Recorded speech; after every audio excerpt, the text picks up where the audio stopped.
오늘부터 금요일까지 사사기 산책 5km를 시작하는 여러분들을 환영합니다. 잘 오셨습니다. 살짝 이 아침에도 한번 마스크 안으로 한번 웃으시고요. 네, 그렇게 이 하루 시작했으면 좋겠습니다. 우리는 지금으로부터 3000년 전에 사사기 시대를 산책하면서 이제 하나님의 은혜를 나누고자 합니다. 전체 시리즈 주제는 세상 속의 그리스도인입니다. 영어 주제도 이미 가지고 있었는데요. In the world but not of it 이라는 이런 주제를 가지고 하려고 합니다. 세상 속에 살아가나 세상에 속하지 않은 그리스도인이라는 이 주제가 부제이기도 합니다. 이번에 썸네일을 제가 좀 만들었었거든요. 한번 화면으로 보이죠. 보면 이 썸네일을 만들면서 사용한 이 이미지가 의미를 담고 있습니다. 김진호 형제가 어제 카톡에다가 전체 카톡에다 그 의미를 썼는데요. 저는 숫자를 안 세봤는데 물고기가 80마리였다라고 말해서 그런가 보다라고 생각하고 있습니다. 자세히 보면 모든 물고기가 한 방향으로 움직이는데 하늘색 12마리만 다른 반대 방향으로 움직이고 있습니다. 세상 속에서 살아가는데 하나님의 나라를 살아가는 그 제자들은 어쩌면 모두가 가는 그 방향이 아니라 다른 방향으로, 즉 하나님이 이끄시는 그 방향으로 나아가는 그런 제자이라고 믿습니다. 그것을 그리는 그림이죠. 하지만 그 제자의 삶은 녹록치 않습니다. 저는 사사기가 오늘날 우리네 신앙 현실을 극사실주의로 보여주는 그런 책이라고 생각합니다. 이제 5일 동안 여러분은 저와 함께 모세를 통해 경험한 구속의 효과가 여호수아와 함께 가나안을 정복한 이후에 어떻게 시들어가는지를 확인할 것입니다. 이제 전체 화면 보여도 될 것 같아요. 네, 우린 그걸 보게 될 거예요. 하나님의 백성들은 반복적으로 죄에 빠져들고요, 사실상 구원받을 자격이 없는 자라는 것을 철저하게 보게 될 것입니다. 그러나 하나님은 그들을 사사들을 통해서 구원하시는 것을 또한 보게 될 것입니다. 그게 얼마나 큰 은혜인지에 대해서 보게 될 것입니다. 문제는 그 백성을 구원하기 위해 사용하는 그 사사들의 면면 또한도 문제예요. 왜냐하면 그들 대부분은 우리가 본받을 그런 영웅들이 아닙니다. 도리어 그들을 사용하시는 하나님이 진정한 영웅이라는 것을 여러분들은 확인하게 될 것입니다. 이 사사기 산책의 그래서 절정은 어디냐면요, 마지막에 가서 그 절정이 이루어지는데요. 이 사사기의 시대는 왕이 없어서 각자가 자기의 소견대로 행한 시대라는 것으로 마지막에 끝이 납니다. 그 말은 뭐냐면 모두가 왕인 시대라는 거죠. 자기 마음대로 사니까요. 그런데 이 사사기의 절정은 그런 시대 속에서 참된 왕을 만나는 것, 참된 왕을 따르는 것, 그게 바로 사사기 시대를 사는 그 가장 중요한 가르침입니다. 이렇게 산책을 하다 보면 이제 사사시대를 꼭 빼닮은 21세기에 예수님을 따르는 삶, 주님을 기쁘시게 하는 그 길, 그것이 무엇인지를 여러분 발견하게 될 것입니다. 이제 함께 시작하겠습니다. 사사기는 이제 여호수아서를 그대로 이어봤거든요. 그래서 여호수아서를 우리가 간략하게 요약할 필요가 있습니다. 하나님은 아브라함에게 약속한 그 땅을 그 백성에게 주시기 위해서 바로의 손에서 그 백성들을 구원해 내십니다. 이때 하나님은 모세를 사용하시죠. 그리고 하나님은 모세를 이어서 여호수아를 통해서 이제 그 약속의 땅을 정복해가는 이야기가 여호수아서입니다. 정복 전쟁에서 가장 중요한 것은 가나안 땅에서 그 아모리 족속, 즉 가나안의 그 족속 원주민들을 완전히 몰아내야 된다는 것입니다. 이 명령은 사실 많은 사람에게 오해를 받는 그런 명령입니다. 우리는 인종 청소나 그리고 제국주의의 역사를 잘 알고 있기 때문에 그것을 이 명령에 덧칠해서 하나님이 이런 명령을 하실 수 있을까라는 생각을 하는 것입니다. 그런데 가나안을 몰아내는 것은 복수심으로 인해 인종을 청소하는 것도 아니고요. 왜냐하면 하나님께 돌아오는 라합을 받아들이고 있고요. 라합은 예수님의 족보에 들어오기도 하니까요. 그 외에도 다른 어떤 개인 족속이 정말 이스라엘에 들어오기를 원할 때 그들이 받아들여지니까요. 그런 걸 보게 되죠. 그런 이유가 그런 인종 청소가 아닙니다. 또한 경제적인 이유 때문에 수탈하는 그 제국주의와 다른 이유를 가지고 있습니다. 이 부분은 정말 많은 연구가 이루어졌고요. 또 여러 가지로 이 주제만으로도 많은 내용을 다뤄야 되는데 오늘 그것을 충분히 다룰 시간은 없으니까요. 근데 분명한 것은 가나안 땅에 하나님이 세우실 그 나라는 제국이 아닙니다. 그리고 탁월한 민족이 돋보이는 민족 국가를 세우기 위해서 하나님이 지금 이 가나안 땅에 이스라엘 백성을 보내시는 게 아니라는 것입니다. 그 나라는 유일하신 여호와 하나님만을 섬기고 예배하는 나라, 그리고 그 하나님이 통치하는 나라, 그 하나님 나라를 세우기 위해서 지금 이 특별한 명령을 주고 있다는 걸 주목할 필요가 있습니다. 그래서 여호수아서 23장 7절 그리고 12절과 13절은 왜 가나안 땅에서 그 아모리 족속을 완전히 몰아내야 하는지 그 이유를 하나님께서 이렇게 말씀하십니다. 너희 중에 남아있는 이 민족들 중에 들어가지 말라. 그들의 신들의 이름을 부르지 말라. 그것들을 가리켜 맹세하지 말라. 또 그것들을 섬겨서 그것들에게 절하지 말라. 너희가 만일 돌아서서 너희 중에 남아있는 이 민족들을 가까이하여 더불어 혼인하며 서로 왕래하면 확실히 알라.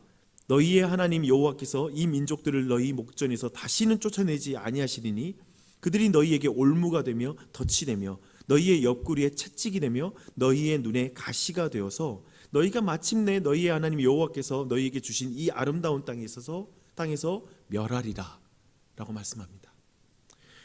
가나안 족속이라는 민족이 부정해서 인종적으로 문제가 있어서 몰아내야 하는 것이 아니라 가나안 족속의 종교적 영향을 결국 받게 되면 결국 이스라엘을 세운 목적이 사라지게 될 것이고 결국 너희가 이 땅에서 멸해질 것이다 라는 것 때문에 가나안 족속을 몰아내야 됩니다. 여호수아서는 그리고 이 전쟁이 그래서 어떻게 수행돼야 하는지를 분명히 우리에게 또한 알려주고 있죠. 그래서 이 싸움은 무기와 군대로 싸우는 것이 아니라 하나님과 동행함으로 이길 수 있다는 것을 우리에게 알려주고 있습니다. 하나님을 신뢰하고 그분의 말씀에 순종함으로 이 싸움을 치르는 것이죠. 백성에게 필요한 것은 전투력이 아니라 믿음입니다. 그래서 여호수아가 죽은 이후에 이 일은 어떻게 진행이 될까요? 그 내용이 이제 사사기의 내용이 바로 거기에서 시작이 되고 있습니다. 처음에는 매우 잘 진행이 됩니다. 유다 지파로부터 이제 이 전쟁이 어떻게 시작되는지 보여주고 있는데요. 유다 지파의 승리는 갈렙 가문의 초점에 맞춰서 이야기가 기록되고 있습니다. 그런데 1장 19절에 와서 약간 불길한 징조가 보여요. 한번 보십시오. 1장 19절이에요. 여호와께서 유다와 함께 계셨으므로 그가 산지 주민을 쫓아내었으나 골짜기의 주민들은 철병거가 있으므로 그들을 쫓아내지 못하였으며 라고 말하고 있습니다. 분명히 유다 지파는 철병거라는 눈에 보이는 힘 앞에 함께 하시는 하나님의 힘을 신뢰하지 못했다라는 말씀입니다. 그래서 결국 그 골짜기에 있는 사람들을 쫓아내지 못하게 된 것이죠. 이어서 요셉 가문을 한번 봐볼게요. 22절을 보십시오. 여호와께서 요셉 가문과도 함께 하셨다고 말하고 있어요. 근데 24절을 보면 손쉬운 승리를 위해서 성읍에서 나오는 사람의 정보를 이용합니다. 어디에 숨겨진 문이 있는지를 물어보는 것이죠. 그리고 나서 그와 또 약속을 해요. 살려주기로 약속한 것입니다. 이게 왜 문제가 됩니까? 지금 그 땅에 있는 모든 민족을 몰아내라고 말했거든요. 근데 지금 하나님과의 약속을 신뢰하지 않고 도리어 가나안 사람과 언약을 맺은 사건으로 지금 여기에 의도적으로 기록되어 있습니다. 하나님과의 약속은 깨면서 그 땅에 지금 손쉬운 승리를 위해서 그 땅에 가나안 사람과 약속을 맺는 장면으로 여기에 지금 나오고 있는 것입니다. 유다 지파는 철병거라는 힘 앞에서 하나님의 힘을 의뢰하지 못했고요. 요셉 가문은 손쉬운 승리를 위해서 하나님과의 약속을 깨고 가나안 사람과 약속합니다. 하나님이 함께 하시는데 그런 거예요. 참 안타까운 장면이죠. 하나님이 함께 하시는데 우리도 힘 앞에 우리도 손쉬운 승리를 얻기 위해 이럴 때가 있어요. 그걸 보여주고 있죠. 근데 이런 영적 타협이라는 이 바이러스는 엄청난 전염력으로 이제 다른 지파에게 퍼져가기 시작합니다. 아는 것처럼 지금 오미크론이 너무나 큰 전염력을 가지고 있는데요. 어쩌면 영적인 이 타협이라는 바이러스는 더 강한 전염력을 가진 것으로 보입니다. 27절에서 므낫세는 가나안 주민이 강력해 보이자 쫓아내는 것보다 내가 좀 더 힘을 길러서 그들을 노동력으로 사용해야 되겠다라는 그런 계산을 하게 됩니다. 실용주의 노선을 선택하게 됩니다. 또 경제가 하나님을 이긴 것이죠. 그렇죠? 경제가 하나님을 그런 말 하잖아요. 요즘 한국 교회도 그런 느낌도 있는데 그냥 부동산이 모든 걸 이긴다는 그런 한국 사회를 말하잖아요. 그것처럼 부동산이 어쩌면 신앙을 이길 수도 있겠죠. 경제에 대한 부분이 하나님을 이긴 것입니다. 편의가 순종을 이겼습니다. 이어서 에브라임도 스불론도 그 땅의 민족을 쫓아내지 못하게 돼요. 그런데 여기에서 놓치지 말 표현들이 있는데요. 저 가나안 족속이 에브라임과 스불론 족속 가운데 거주하면서 노역을 했다라는 표현입니다. 여기서 뭐냐면 저 가나안 족속이 에브라임과 스불론 족속 가운데 거주한 거예요. 근데 이 표현이 아셀 족속에서 어떻게 바뀌는지 보십시오. 32절입니다. 아셀이 그 땅의 주민 가나안 족속 가운데에 거주하였으니 상황이 안 좋아졌습니다. 아셀 지파가 도리어 다수의 이제 아예 그 가나안 족속을 쫓아내지 못했기 때문에 그들이 소수가 되어서 그들 가운데 들어갔다라고 이렇게 성경은 표현하고 있습니다. 이어 납달리 사정도 마찬가지입니다. 점점 상황이 나빠지고 있습니다. 그러다가 단 자손의 형편은 더욱 옹색해집니다. 아모리 족속이 단 자손을 산지로 몰아놓고 물이 있는 골짜기 지역으로 내려오지 못하게 만들어버린 것입니다. 도리어 쫓겨 들어갔습니다. 그런데 이 모든 상황에서 주목할 표현이 있어요. 뭐냐면 아모리 족속이 즉 가나안 원주민들이 하나님의 백성보다 더 굳건한 의지와 끈기 그리고 용기가 있는 것처럼 되는 표현이 있어요. 그들이 결심을 했더라. 더 끈기 있게 거기에 살아남은 거죠. 더 그 자리에 있기로 결단한 거예요. 이런 장면으로 그려지고 있습니다. 여러분, 이 내용 잠깐 돌아보시게요. 우리 모두는 이스라엘 백성이 상식을 따랐다라고 평가할 수 있을 것입니다. 그렇지 않나요? 그들마다 핑계는 있었을 것입니다. 현실적으로 힘의 열세가 있으니까 어쩔 수 없죠. 힘을 길러서 그들 이겨야죠 라고 말할 수 있을 것이고, 손쉬운 승리를 위해서라면 더 피를 안 보고 할 수 있는 방법을 선택해야 하지 않겠습니까? 그러니까 좀 한 사람과 계약을 맺더라도 좀 이렇게 승리하는 게 좋겠죠. 또한 편의, 또 경제적인 유익을 위해서 좀 일하는 것, 또 합리적으로 타협을 하는 것은 충분히 고려할 만합니다. 우리 대부분은 아마도 이스라엘 백성의 입장에 공감하게 될 것입니다. 이 정도면 그들도 최선을 다한 것처럼 보이지 않나요? 이 정도면 최선을 다했죠 라고 말하고 싶습니다. 그런데 2장 1절에 보면 하나님은 이게 만족스럽지 않습니다. 하나님의 평가는 좀 달라요. 여호와의 사자가 길갈에서부터 복임으로 올라와서 말합니다. 여기서 여호와의 사자는 여호와의 천사입니다. 천사가 복임으로부터 길갈로 왔다. 되게 독특한 표현이에요. 길갈로부터 복임으로 올라왔다. 근데 이 길갈이 여호수아서 5장에 나오는 역사적인 장소입니다. 이곳은 하나님과 이스라엘 백성이 계약을 맺은 장소이기도 해요. 근데 그곳에서 내가 오늘 애굽의 수치를 너희에게서 떠나가게 하였다. 여기서 떠나가게 하다라는 게 길갈입니다. 굴러가게 했다라는 이 표현이죠. 그래서 그렇다면 이 말은 무슨 말이냐면 너는 내 조상들을 사랑하여 모든 수치로부터 해방하여 너희들을 구원해 주었지. 그리고 내가 주리라 맹세한 땅에 들어가게 했지 않았느냐. 나는 너희와 맺은 그 언약을 영원히 어기지 않을 것이라고 그때 내가 너희들에게 말했다.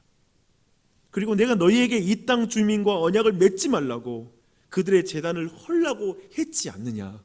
그런데 지금 이게 무슨 일이냐. 왜 너희는 내 언약을 깨뜨리면서 그들과의 언약을 맺은 것이냐. 왜 내 목소리를 듣지 않으면서 세상의 상식이라는 소리를 듣고 있느냐. 내 목소리가 더 중요하지 않느냐 라고 지금 그 역사적인 그 말 표현으로 길갈에서 복음이 올라와서 지금 마치 따져 묻듯이 그들에게 묻고 있는 것입니다. 여러분, 여기서 주목할 게 있어요. 뭐냐면 우리는 이스라엘 백성이 어쩔 수 없어서 타협했어라는 마음을 갖게 돼요. 왜냐하면 사실 우리와 겹칩니다. 이스라엘 백성은 우리의 경험. 그래서 공감이 가요. 아니 힘이 없으니까 그렇죠. 정말 그냥 하다 최선을 다했지만 또 안 될 수 있는 것 아닙니까? 그래서 이스라엘 백성이 힘이 없으니까 못한 것이라고 생각하는 것이죠. 근데 2장 2절에서 하나님의 평가가 좀 다릅니다. 뭐냐면 너희들은 못한 것이 아니라 하지 않았다 라고 평가합니다. 날카로운 표현이죠. 너희들은 자꾸 능력 없다, 뭐 없다, 뭐 없다, 뭐 이렇게 하다가 라고 못했다고 표현하지만 아니, 너희들은 하지 않았어. 너희들은 내 말을 믿지 않으려고 했어. 너희들은 나를 신뢰하지 않았어 라고 평가하는 것입니다. 이제 첫날의 메시지 좀 정리해 볼게요. 사사기 1장과 2장에서 하나님의 마음은 분명합니다. 하나님의 마음은 이것입니다. 하나님은 이스라엘 백성이 하나님과만 살기를 원하세요. 우상과 하나님을 같이 섬기는 것, 동거하는 걸 너무 원치 않는 거예요. 그 백성이 우상과 동거하는 걸 원치 않는 거예요. 우리가 사는 세상에서, 어쩌면 지금 우리가 사는 세상에서 우리는 불상을 깨뜨리라는 명령을 이제 시행할 필요 없습니다. 그런 명령을, 그래서 이 시간 우리가 우상을 깨뜨리러 돌아다닐 필요가 없어요. 지금 우리는 이스라엘 시대를 살고 있는 것이 아니니까요. 하지만 지금 우리의 이 시대를 살고 있는 신자들도 자신의 마음의 성전에서 우상을 완전히 몰아내야 됩니다. 그리고 우리 가정이 믿음의 가정이라면 우리 가정에서 완전히 우상을 몰아내야 된다라는 사실을 우리는 인정하고 받아들여야 됩니다. 교회도 마찬가지죠. 그런데 보십시오. 이 시대의 신자도 교회도 하나님을 온전히 따르지 못하고 또 한편으론 또 완전히 하나님을 버리지도 못하는 그 어정쩡한 신앙의 자리에 있지 않습니까? 많은 경우에 그런 것 같아요.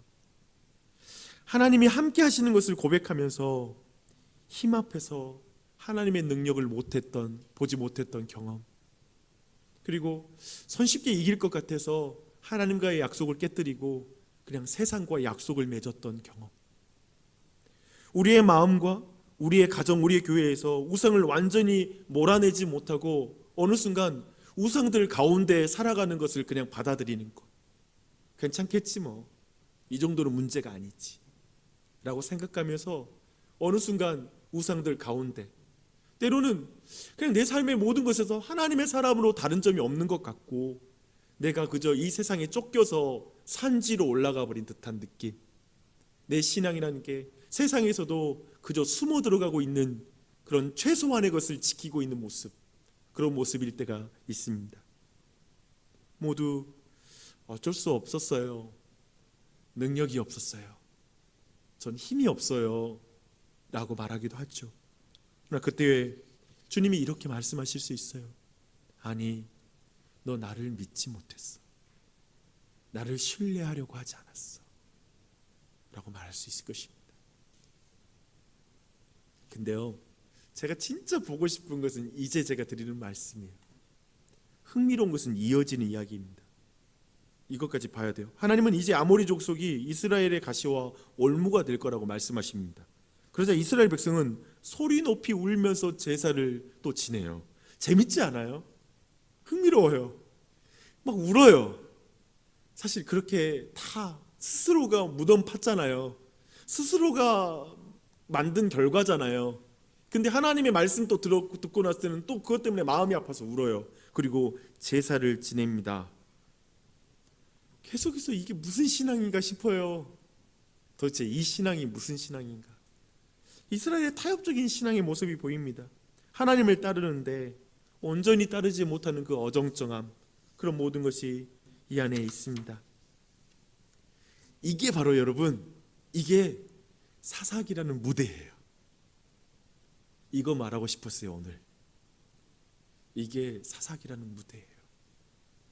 이 무대에서 이제 사사기가 펼쳐지거든요. 근데 기가 막히게도 이 사사기라는 이 무대는 우리가 사는 이 시대예요. 교회의 모습, 우리의 모습, 이 무대가 있어요. 힘센 대적들이 이 세상에 있고요. 어쩌면 우리보다 더 끈기 있고 용기 있고 보면 더 담대한 것 같아. 인생에 대해서 이렇게 진지할 줄 몰라요. 삶에 대해서 이렇게 열심히 많은지 몰라. 이 세상은 저 마귀는 우는 사자와 같이 우르렁대면서 아주 힘 있는 모습으로 우리를 잡아삼키려고 해요. 그런 세상에서 우리는 어떤가요? 이상하게 그리스도인들인데 우리도 근데 온전히 하나님께 드려지지도 못하고 또 죄와 피 흘리기까지 싸우지도 않는 것 같은 그 어정쩡한 영적 생활을 이어가요. 근데 또 포기도 안 돼요. 떠나지도 못해요. 그래서 자기가 우리 스스로가 판 어떤 결과, 어떤 가시와 어떤 월무 가운데 우리가 빠져들면서 너무 힘들어서 고통스럽게 하나님께 도와달라고 부르짖어요. 그러면 하나님이 그때마다 또 은혜를 주세요. 그래서 조금 마음 좀 편안해지잖아요. 그러면 또 우상을 섬겨요. 그래서 또 가시와 올무 가운데 빠져들어요. 근데 가장 큰 은혜는 거기 있어요. 사사기 이야기는 반복하고 반복돼도 하나님이 그런 우리를 포기하지 않는 거예요. 그 백성을 사랑하시는 거예요. 우리도 그 무대에 살면서 답답하잖아요. 근데 그 이스라엘 백성의 사사시대 이 모든 이야기는 그래서 포기하지 않고 끝까지 사사를 또 보내주고 사사를 또 보내주고. 아세요? 나중에 사사들은 엉망이 돼요. 삼손 마지막에 나오잖아요. 엉망이에요. 사사도 망가져요. 그런데 우리에게 진정한 사사이시고 진정한 왕이신 예수 그리스도를 보내주셨어요. 이걸 놓치지 마세요. 이것이 사사시대에 우리가 사사기를 통해서 만나는 은혜가 될 것입니다. 우리에게 하나님이 계십니다. 우리에게 예수 그리스도가 계십니다.